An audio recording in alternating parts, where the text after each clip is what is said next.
Bettina heartbeat that I make quality videos. Western cat Twitters are like, "Human," and Japanese cat Twitters are like, "Today I will consider the state of things." You forgot Russian cat Tumblr. Yavolna, I am wave. Russian cats are right in the middle of the two. Cartoonishly stupid, academically verbose. Actually, Japanese cat Twitters sound verbose to us because the translation loses a detail. It's all written in katakana, which is considered childish or illiterate. So Japanese cats are really saying, "Today I will consider the state of things. Oh well."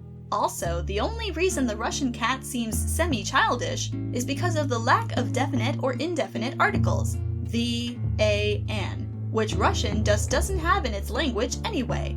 The corrected translation with English grammar would be, "I am a wave," which is neither childish or verbose. It's just factual and simple. Love the language-specific additions.